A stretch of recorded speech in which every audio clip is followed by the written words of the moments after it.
Welcome to Corwin's Teacher to Teacher podcast with host Carol Pelletier Radford. Carol is an experienced classroom teacher, university educator, founder of mentoringandaction.com, and author of 4 best-selling professional books for teachers. She believes the best form of professional learning happens when teachers engage in authentic conversations and share their wisdom. In every episode, Carol and her guests share stories about pivotal moments in their careers, successful classroom strategies, and personal actions they take to minimize stress and stay healthy. The Teacher to Teacher podcast is a place to engage in authentic conversation and reflection with experienced educators. We hope these conversations will energize you, keep you inspired, and remind you why you chose to become a teacher. Hello, welcome to the Teacher to Teacher podcast, Sharing Our Wisdom, with host Carol Radford. I am Tori Bachman, a Corwin editor and a co-organizer of this podcast, which we've created for teachers at all levels who are searching for practical wisdom to apply in their classrooms. We believe we're all constantly learning and learning together. To share their wisdom today, we have 2 pretty special guests, Beth and Melissa Carr. I'll introduce them to you now.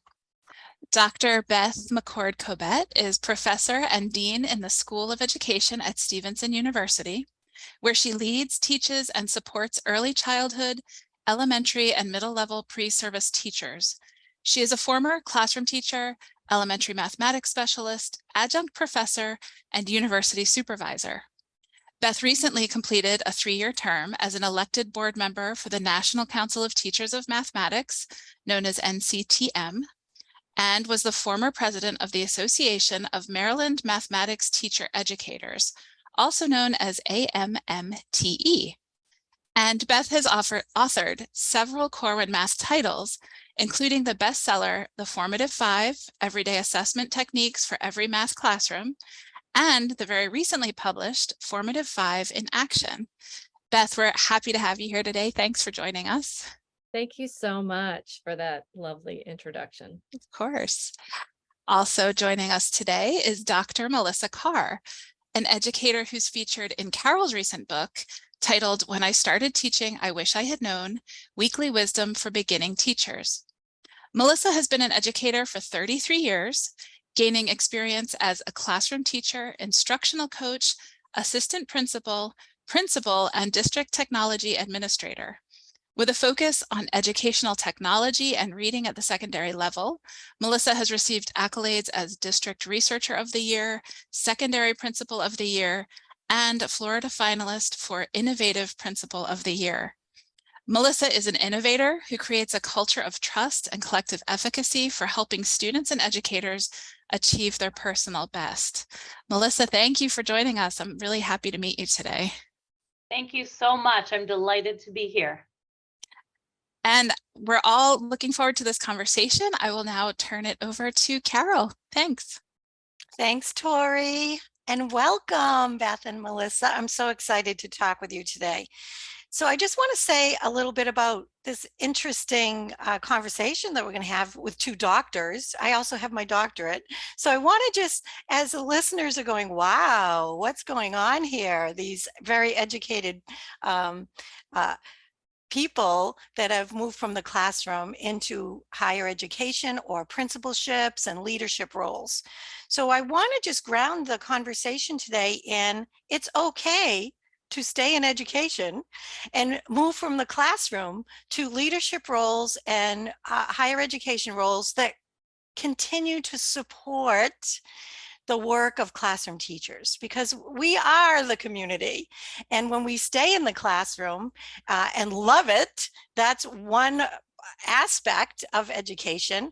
And then the principal, a leader from the classroom, is the best that you can have. And then having a professor in higher education who was from the classroom also keeps all of us focused on what's really most important. It's just helping the students be the most successful they can be in school.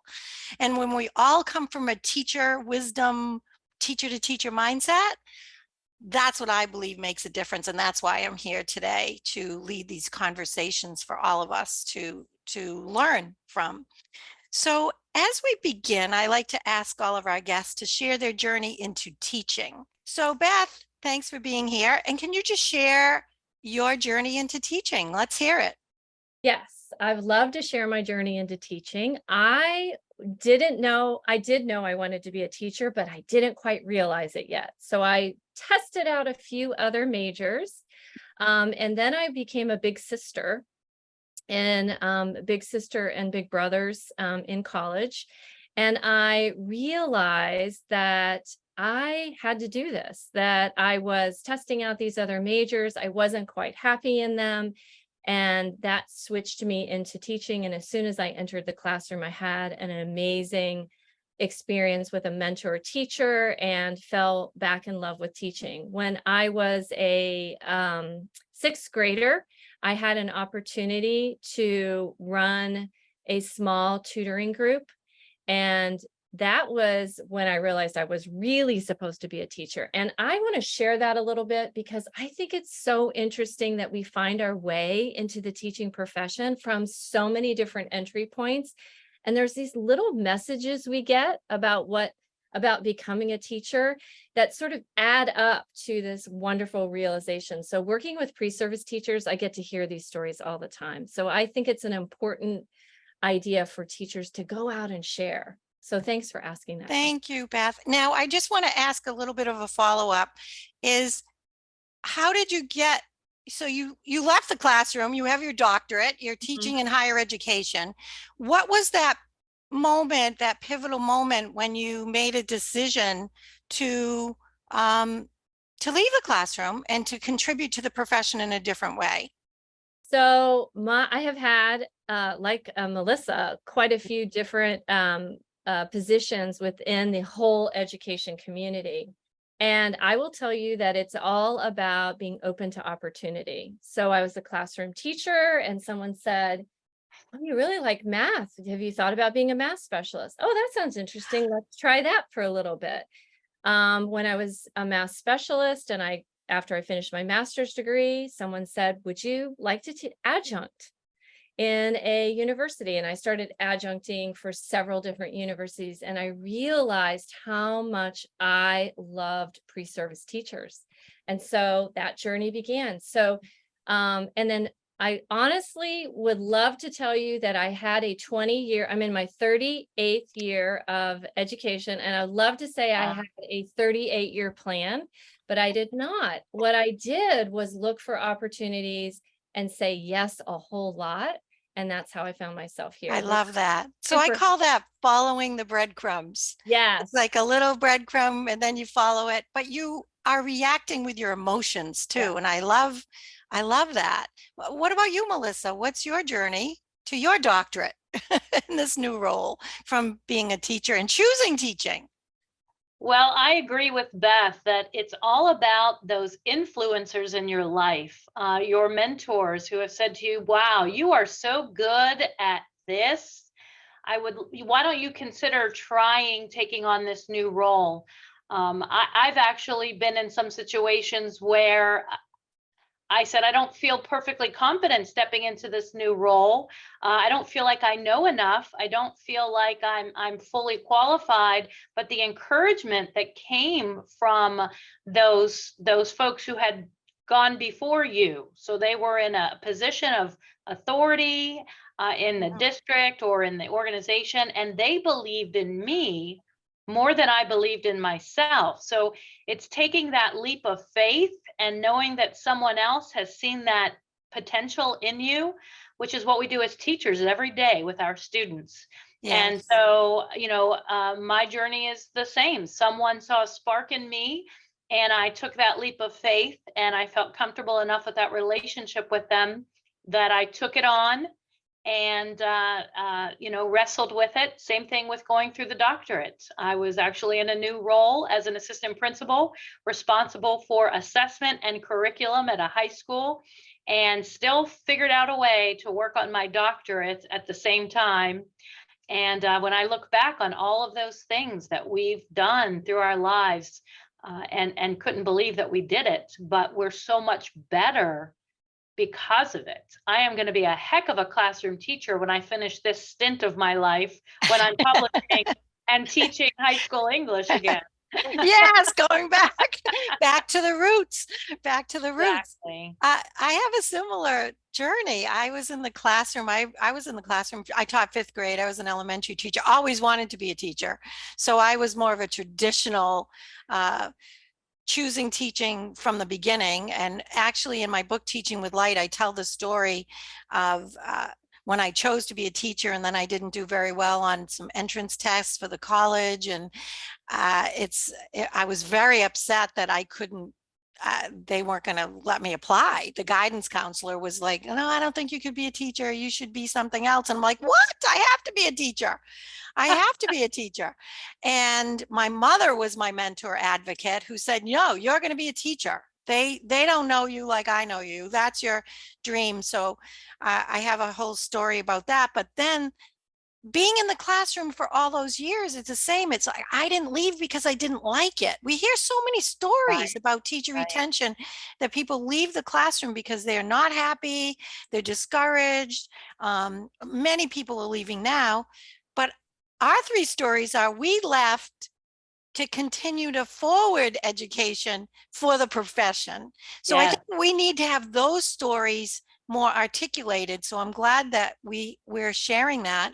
And then the doctorate thing is the nightmare, the crying and you learn how to write, don't we? Learn how to edit and write and give up our words very easily. Write a little bit every day. Yes. So thank you for sharing your journeys and reminding me of mine. So here's the question that I'd like us to delve into a little. We were all in the classroom and there are defining moments that we can remember that influence us and help us to become that better teacher or that more effective teacher. So I want us to talk about that for a bit. Beth, do you have a story that really changed who you were in the classroom? Let's keep it there with your roots. What happened? Yes, absolutely. It was my first year of teaching, and I think that the reflection of the first year is such an important thing for all of us to continue. I do this every year. I reflect on my first year of teaching, especially working with pre-service teachers. And I was getting my, classroom ready, getting the bulletin boards up, getting so excited about that. And some teachers came in and told me that I was going to be receiving a student at the beginning of the year, and that this student had all of these problems. And I was really frightened by the conversation. I went home and I reflected on it, and I began to get incredibly anxious about how I was going to be able to teach the student, considering all of the kinds of things that had been said. And I'll be really honest, it was very deficit-based, very negative. Oh, good luck, those kinds of things. And also not so nice things about the community or the family that this child was associated with. And on the first day, in walks this child who is nothing like what I had imagined. A very energetic, exuberant, curious, and it didn't align. And I began to wonder about, and the conversations continued, and there were definitely some behavioral challenges. I won't discount that. But what I learned more about that moment, I have to tell you, as the year progressed and we addressed particular challenges that the student was having, was the messages that I received and the perception that I personally built up about the student, and how important it was for me not to be a gatekeeper and to look at each child as if they get a fresh start. And I believe that moment, that built up that I experienced, is something that is recreated all of the time for children. And I think about all the time, what if I said that about a colleague? Wait till you see this colleague. Or what if that were said about my own children or about myself? And that perception of how much it influences the ways in which we design instruction, the ways in which we're going to interact, the ways in which we're going to communicate with the entire educational community, really truly sets the stage for and influences the educational experience of individual children. So this child taught me more about being a teacher than, and this story began to be repeated over and over again, by the way, but I learned better how to cope with it and how to respond to it. I As love I that. progressed. I love that you're bringing up multiple issues for us to think about. And Melissa, I'll let you respond to Beth's story too, but it reminds me, my work is in mentoring and advising teachers. And yet there's a fine line between giving advice to a beginning teacher and mentoring, which is more inquiry based or helping the beginner to understand these challenging problems, because we get the other side from when I worked in higher education and did what you're doing, like preparing pre-service teachers. They would say when they got into the school, I wish I had known this. I wish I had known these challenges. I didn't realize how hard it was going to be. And that helped me develop more mentoring and inquiry to ask the questions. But you're raising the issue, like, how much do we tell people? Like, how much do you need to know? And when is the line crossed, when it's more stereotype and just kind of a giving advice or how to handle something that could really hurt somebody's reputation?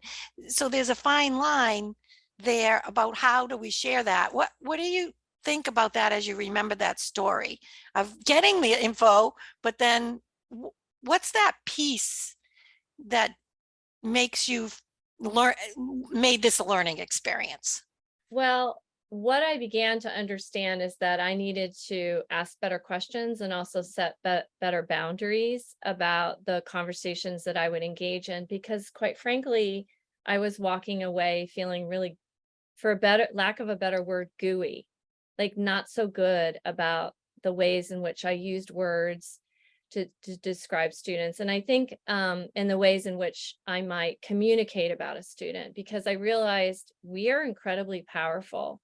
We're powerful in any position that we're in education. We hold so much power in the ways in which we influence how others might interact with our students. And so, and I find that true here as a dean for my pre-service teachers. So there's factual information. So this student is 1 year below grade level in reading and achieving this score.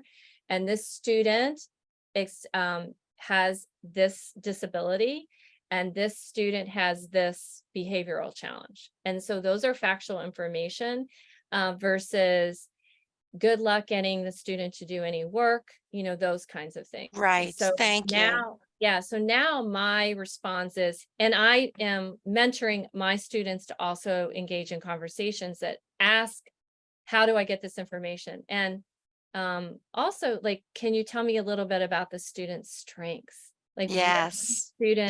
Tell me about something wonderful about the student that you've noticed or witnessed, and tell me the story of it, not just some platitude, but right, real stuff that you can tell me about. Yes. Thank you. This is, I think, a really inspiring story because it frames the way in which we interact with our students and our colleagues. But as beginning teachers, and that's, I hope many of you that are listening, sometimes beginners don't know what to ask, don't have the question. They don't know what they don't know. So I think it's important for us to continue to do the mentoring and to raise this relational question of judgment and stereotype that isn't going to help the teacher interact any better. What do you think, Melissa, about what we're talking about? Has that shown up for you in your career? Absolutely. So many memories come flooding as I hear Beth tell her story. And, when we started teaching in the early 90s, back then, a rule of thumb was stay out of the faculty lounge. I know those don't exist quite the same today as they used to back then, but that meaning behind stay out of the faculty lounge, you did not want to have a preconceived stereotype of a student, whether you had them that year or you knew they were coming to you, because you want to start the slate clean with those students. And that goes back to building the relationship with the student as an individual, learning their strengths, like Beth said, but understanding their background and all the data points that come with them. To meet those students where they are. As principal of a high school, I always start every school year with the kind of the locker room pep talk, if you will, with my team, not only my teachers, but our front office staff, our counselors. And I repeat to them over and over again, no matter what you may have heard about any student we will encounter this year, I want you to meet them where they are, build those bridges, and get them across, get them to the next stage of their life. And I don't know who coined this phrase, but I always remind everybody that we need to be who we needed when we were younger. That phrase, we've seen it everywhere on social media, right? But Yes. Be that person, be that teacher, be that support person, be that person for the young people that are going to flood our campus next week, that you needed. What was the missing piece when you were younger that you wish someone would have said or done or supported or forgiven, or looked beyond? Be that for our students. Meet them where they are, take them to that next stage of their life and support them, especially now where mental health is so significantly impacting behavior and academic performance with our students, and it's getting such attention these days. So for new teachers, avoid those negative conversations. I know they happen because people are human and they just have to vent sometimes, but know that that's a moment of weakness on anyone's part. All of us are guilty of that. Right. But yes, meet them where they are. So you raised an issue, and I write about this in my other book, Teaching with Light, about the teacher's room. And I think it's important for us to just, let's talk about that for a bit. So when I started teaching in the teacher's room, believe it or not, people were smoking. Yeah. In the old days, right? Yes, they were. That's another reason I avoided it. Yeah. So we're laughing about it now, but teaching has changed in the culture of the school and all of that. But back to what we were saying with Beth about the difference between mentoring and advising and colleague conversations and human beings being frustrated about we're not perfectly crafted people. We will make mistakes, but I always wanted my pre-service teachers to go to the teacher's room and to learn how to separate, because I didn't want them to be isolated, the student teachers in their classrooms working the whole time. So I remember saying, well, go and see how you can contribute. How can you listen to your colleagues and see their frustration as opposed to their negative vibration that you can't handle? Beth, what do you think about that? I mean, are we trying to isolate our beginning teachers or any teachers? How do we live in both of those worlds and still have some socializing as adults? We don't want to be with the kids all the time. What's your feeling about that? I think that's really an interesting idea. And no, we don't want isolation, because we know that collaboration and community is what keeps us going and what keeps us in this field. Like, we need each other, and we also do need opportunities to vent and sort of speak our truth. And we don't want people to be inauthentic. We do not want people walking around and having to be not who they are all day long, because that's exhausting. So what I ask them to do is reflect on this idea of what energizes you? Is there a particular person? Is there a human? Does it energize you to go and eat lunch with everyone? For some people it doesn't, but for some people it does. And for some people it doesn't. Yes. So I think this idea, what we say all the time here at Stevenson is we are not producing cookie cutter teachers, because we do not have cookie cutter students. We need to find what works for us, and the sooner we figure it out, the better off we are. And you can learn about that by knowing what energizes you. So for me, sitting in an office all day is the most challenging thing ever. So it really is. So I still teach my classes, but I also go and teach in classrooms in local schools here, because let me tell you, I can live off the energy of that for a week or two. So it's about making that list of what energizes you and supports you to keep doing the work and being who you are. And it's about understanding that, I not love that. I have to Yes. live up to something, Yes. that But we cookie have to cutter- ask those questions. So those Yeah. are the questions as a Yeah. principal, you're asking those, and I'm doing that here. So I want to call out those things, like, what do we love? What do we, but if someone says something, I can remember hearing something bad about a student's family, or, oh, he's just like his brother. He is never gonna learn anything, or what, those kinds of comments. And I remember someone taught me this, and I don't know who I could credit to it, but I have used this phrase so many times when I would hear that. And it takes courage in the teacher's room or wherever it is that someone says it, where I would say, I do not have that same experience of that student. And it was just as simple as that, because I didn't want to not say anything and be silenced, but I didn't want to add to the conversation because I wanted to be socializing with my colleagues. And some of my colleagues said things that I didn't agree with. What do you think of that, Melissa? Is that something you've experienced before? Or do you have a tagline that you say when you, instead of "don't say that about Joe," do you have a phrase that you use when you hear those things? Yes, well, it's part of my coaching background too, because that's kind of what got me into teaching in the first place is, always start with something positive.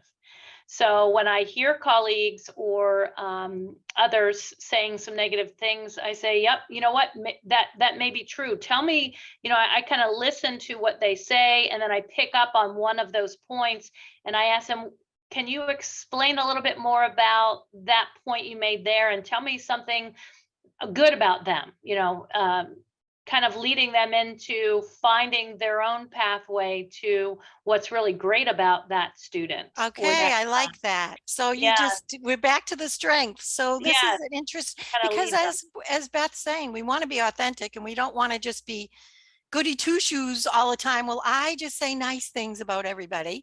But as Beth's saying, it's the facts. So this is an interesting story for us to think about.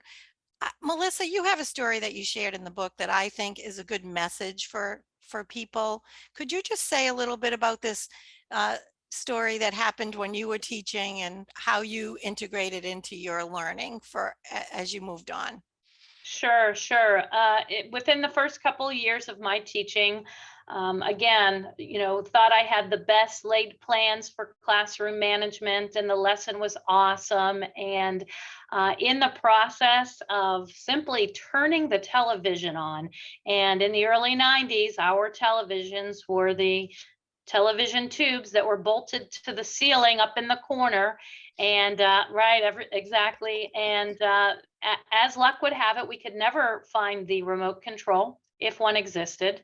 And so I had this habit of having to step up on my chair, my desk chair, to pop the button on the television to turn it on, because I had this awesome video clip that was going to make my lesson just perfect. And so I was teaching freshman English at the time. And of course, my classroom was far exceeded, the number of students far exceeded the number of desks in the classroom. So they were packed in there. It was a full day. And the momentum of my beautiful lesson, I stepped up on the chair to turn the television on, the build up to the awesome video clip, and somehow the chair slipped from underneath of me. I fell to the ground behind my desk. So Oh I'm my literally God. behind my Oh desk. no. There was total No. silence in the classroom. And, I had this flashing moment in my brain of how am I going to handle this? And it was that split second that I popped my head up from behind the desk and I looked at the students and I said, well, when you fail, you always have to get back up. And the students erupted in laughter and applause.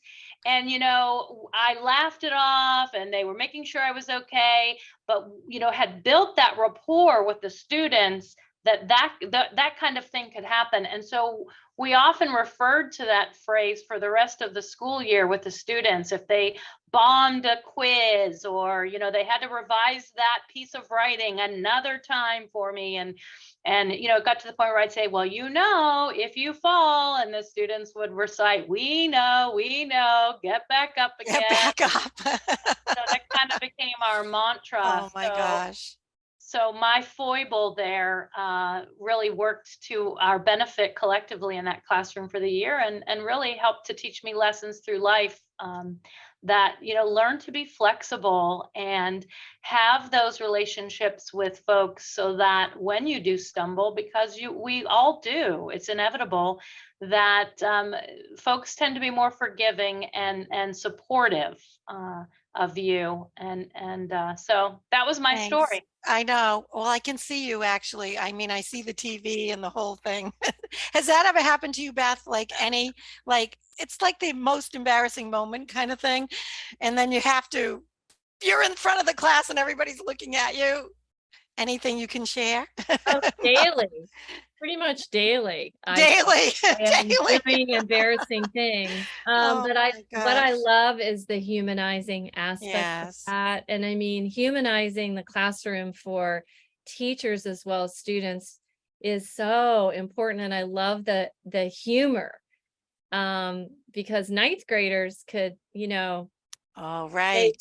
they Ninth clearly graders. loved you because you turned it into a humorous, meaningful moment that everybody got to, that becomes a shared experience that's referred to throughout the year. And so many classrooms, teachers do this where they have little phrases or something that's a shared collective experience, which means they're in community.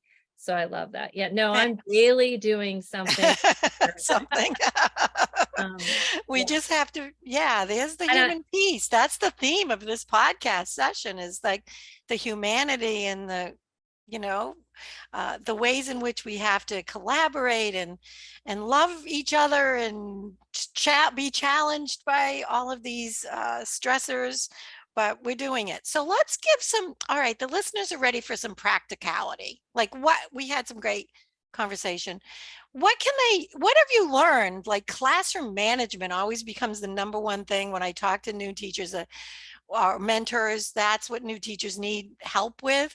But classroom management could be routines and rituals or just disruptive behaviors or paperwork or something. Like, what's a tip? What's something that you've used that, like, this works, I'm passing this on? Melissa, you have one? Do you have one?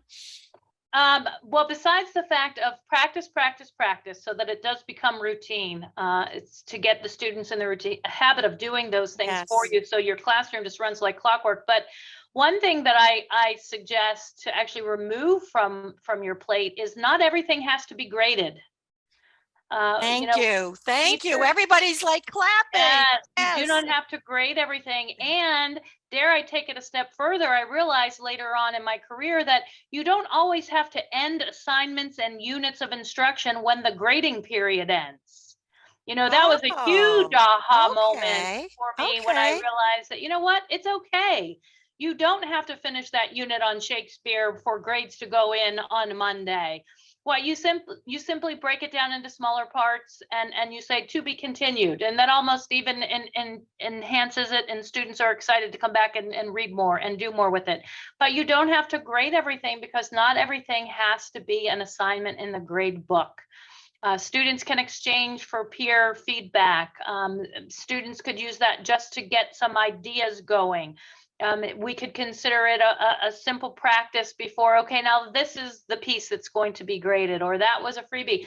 It's not necessary. I can remember hours and hours, and I live in Florida, and I would be on the beach on the weekends grading papers. I know, the big bags. I can see you carrying the beach bag with all the papers in and the it. giant floppy hat, because you had to block the sun from the paper. Oh my God. Thank And you for that tip. That's, I think everybody's happy to hear that, because beginning teachers especially, and even experienced and middle year teachers, just feel that obligation. If I gave it to the student, if they did it, I need to do it. Beth, what do you think of that? And do you have one of your own? Oh, I love that. As a formative assessment person who believes that we are making formative assessment decisions that don't have to be graded, that we're actually paying attention more in the classroom if we don't think, oh, I got to grade that later. And we can make an instructional decision right in the time. Oh yeah, I'm all for that. My tip, I have a couple thoughts on that I was thinking about sharing, that I think have crossed from elementary school and even an early childhood classroom that I might go into. I will say kindergarten has challenged me the most in my behavior management beyond anything else that I have done at all levels, including adult learners. But that is this idea of greeting students at the door, having a personal conversation. And I love, and I'm sure most of our listeners and you all have heard of it, which is the 2x10, which is 2 minutes a day with a particular student that you're trying to connect with for 10 days in a row. And I have seen miraculous things happen as a result of that, both for the student, for myself, and for students in the community, in the community learning space, to be able to react differently to what's going on and really settle everyone down. So that's really about we're seeing so many, as Melissa noted earlier, so many challenging behaviors that we have not seen to this extent. I think we've seen them forever, but I think we're seeing more students struggling a little bit with self-regulation and decision-making, problem solving, those kinds of things. And that those greeting at the door and that centering the relationship in the classroom really goes a long way towards building a whole behavior management process or plan for your classroom. I love that, the 2x10. So do you try to do all your students in a certain time? You just decide who you're going to focus on?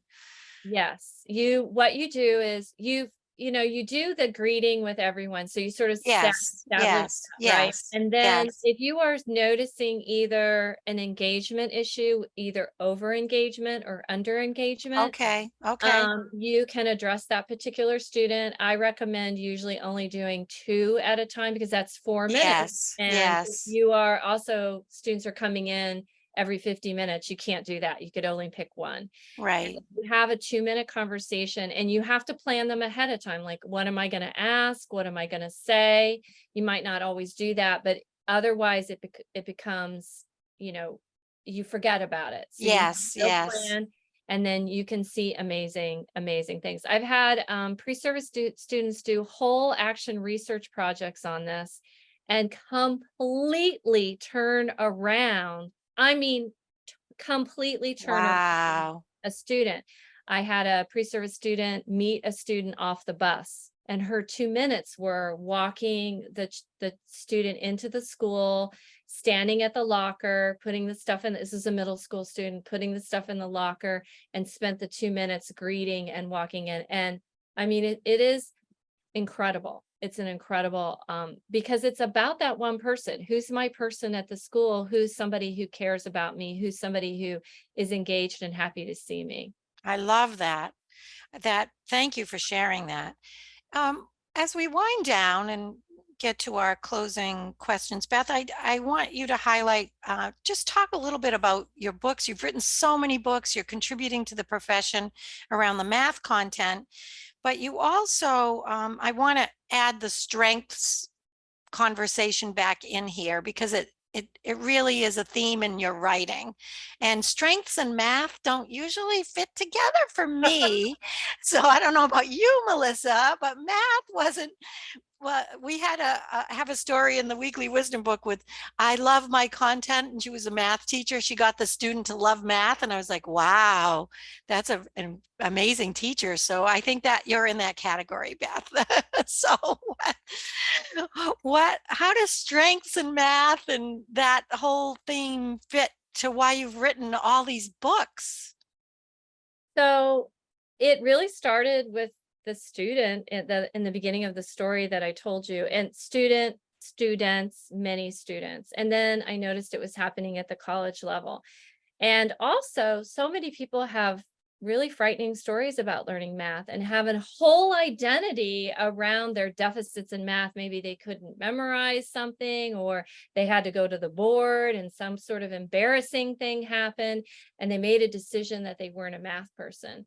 And in my career, I've learned everyone is a math person. It's about accessing it and figuring it out. And I just need to spend a little bit of time with you, or we all do, to figure out where your strengths are. And we also in the math field spend a lot of time, and I know in other fields as well, like reading and diagnosing. And this effort to diagnose and remediate means that we end up having this conversation that's solely around what this human all the deficits that this human has. And I was in a meeting with some teachers, and I said, what must it be like to walk in the classroom knowing that the people that are going to help me are only looking at the things, and I'm not saying only, but that's where that's how we were all trained to be teachers. And I hate the word trained, by the way, but we were all taught to be teachers, to go in, fix it, remediate it, and move on. Right. And so that's where the work began, because math is known for some really rough sort of experiences for people, especially in the United States. And so that's where it became. And I also launched into this at the same time, this work around appreciative inquiry, which you will want to cut me off because I will get so excited. But I will tell you that I spend my whole day operating in the world from a strengths-based perspective. So every human I encounter, even if it's a really frustrating time, or we're sort of butting heads over something and we are not agreeing on something, I am in my moment saying to myself, what strengths is this human sharing with me right now? What strengths and gifts does this person have? And it could be a passion about their idea, and I can respect that 100%, even if I don't agree with it. So how does this fit with Carol Dweck's mindset work? Is it aligned or a little just connected, complementary? Because the mindset research seems to connect a little bit, but how did that connect for you? I think it connects nicely. It's different in that the mindset research is around helping people understand their capacity to learn and the pieces that they can do that. This is something that Carol also talks about. It's not just about saying try harder, because that's really frustrating sometimes when you're like, hello, I remember running a race one time, and someone's like, you can, dig it in, you can try hard. I'm like, this is the best I've got. Really. That's it. Right.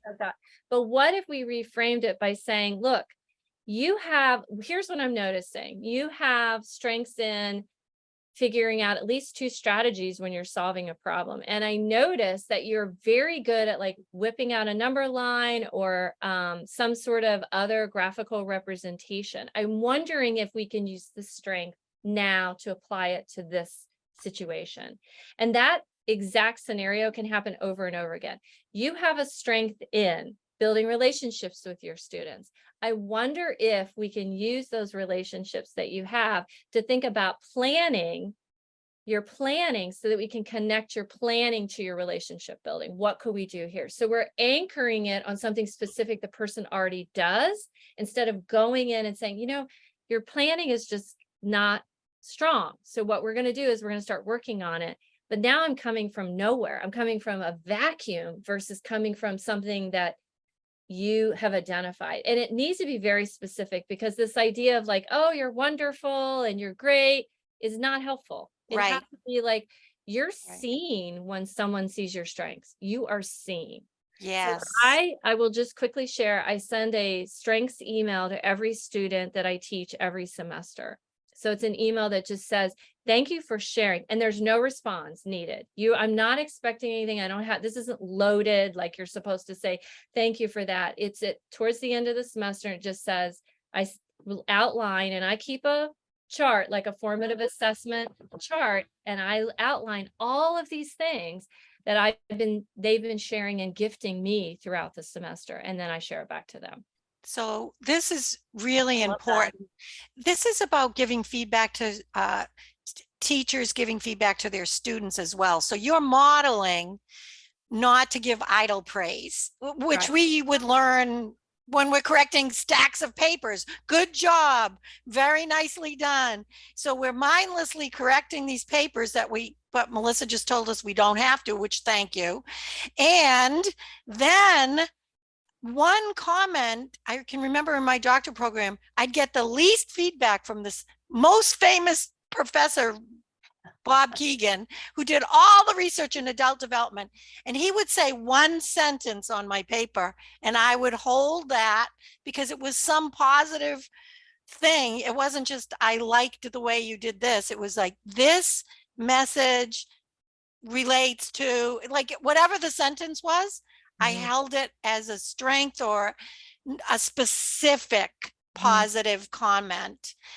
So what you're saying, I just want to underscore that this can be attached to the way teachers give that feedback on the papers, and just to see each other. You're right. It's about seeing. Now, Melissa, I know you haven't written a million books like Beth has, but you are focused on the, you were just published in the When I Started Teaching book. What did it feel like to be published? And do you have any ideas for books? Yeah, that's great. This is going to be my story when I'm on a podcast in a year or two from now, when they say, so what was your first publication? And I can reference your book. Yeah, Thank you you're for that in moment it. in my So life. did Thank you. that, so how did that feel to have your words out there? It's very, it's exciting. It kind of is a little boost of confidence to like, yeah, you can do this. Sure, you can Good. do this. Good. You have time. I'm. It's one of my visions for myself. My goals for myself is that I will begin publishing. I've been keeping notes, especially through the pandemic. I would really like to write something related to how I worked through and carried a high school of 3,000 students and their families through the pandemic. And we managed to, even through that all, raise our school grade, which is huge. We were the only school to do that. And so I've been keeping lots of journals through that experience, and that always sits tucked away in the back of my mind. The experiences we had, how it strengthened our faith in one another and in society, even during a time when a lot of people were at one another's throats on opposite sides. Right. It was quite a cathartic experience. Hardest thing we've ever had to do together, but my goodness, the beautiful things that came from it. And so that's always tucked away in the back of my mind. All right, we'll be looking for that. Keep So taking your notes. Well, I want to thank you both. One thing that a lot of people ask me is how do you sustain your energy and enthusiasm and passion, which has clearly come out in this conversation. We've had a deep and rich conversation. What do you do for yourself? I know self-care, we say that so much, and I'm not against manicure, pedicure. I think we should all treat ourselves, but it's deeper than that. And the sustaining energy and passion, what do you do? I know there's no magic bullet, but you must each do something that keeps you grounded. Melissa, what do you do?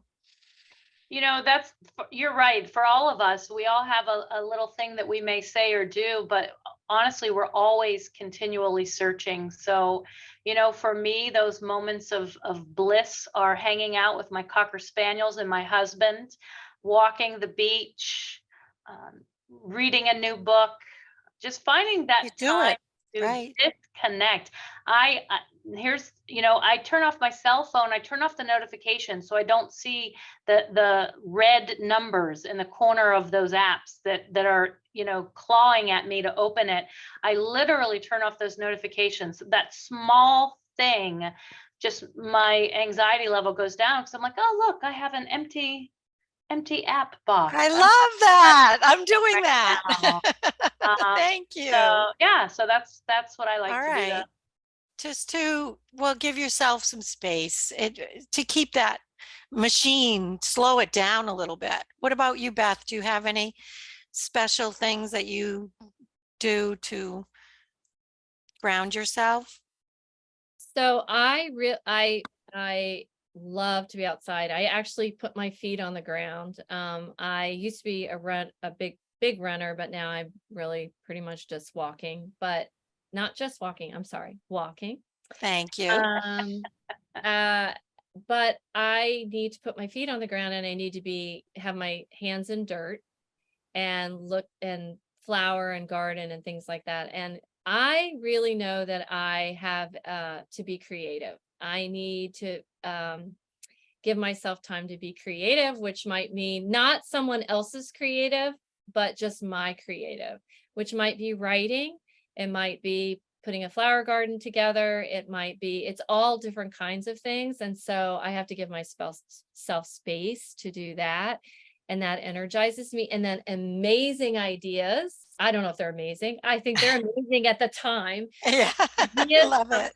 And are generated in those moments. Yes. Oh, I can feel it. So grounding was the right question for both of you and I love to put my feet, I live near the beach as well. I'm up on Cape Cod and I appreciate your responses because it brings us back to that human piece, which has kind of been the theme of this conversation. I've recognized the humanness in our physical body as well, to calm ourselves down and not be so connected to the outside influences. So we're going to end with a question that Dick Elmore created in his book, I Used to Think and Now I Think.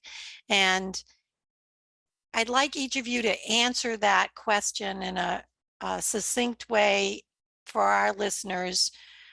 What did you used to think about teaching and education in your journey as a leader, school leader, and now what do you think? So Melissa, what did you used to think and what do you think now? Well, to be as succinct as possible, I believed early on that a very well-planned lesson and very strict procedures were going to be my ticket to success and everything was going to come out perfectly.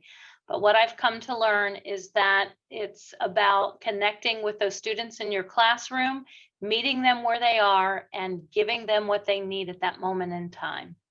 Thank you, Melissa. Beth, what about you? So I used to think that I needed to know everything that I was going to do and that I was the person that was going to impart all of this knowledge and my students were going to love it and soak it all up. And now I know that I am the learner. I am a forever learner.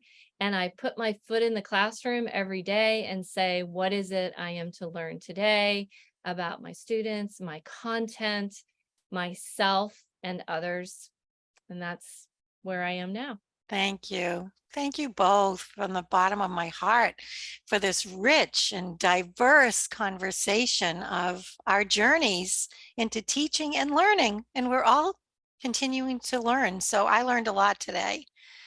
Tori, what did you learn as our resident listener and our closer for this podcast? What stands out for you? I've really enjoyed this conversation. And what stands out for me most is the way you both, in various ways and at different times, really brought up the humanizing factors that are necessary as educators.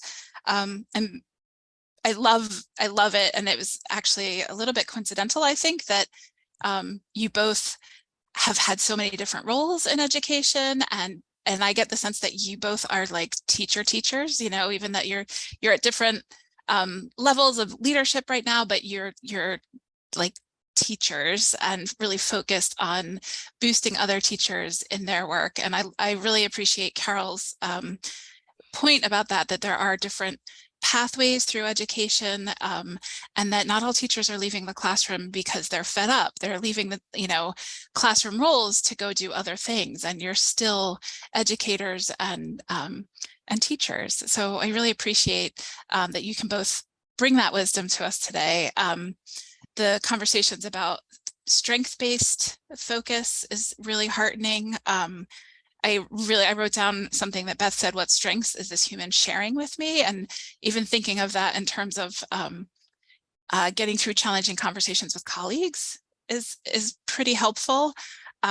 Great practical tips about setting routines so that things come more automatically and not everything has to be graded. Sort of giving yourself and your students grace that way is super important. I actually did have some flashbacks. Both my parents were teachers, and when you started talking about the faculty lounge, I had a couple of flashbacks of my time in faculty rooms as a child when they would take me to school, and you know, the smoke. That's what I remember so much.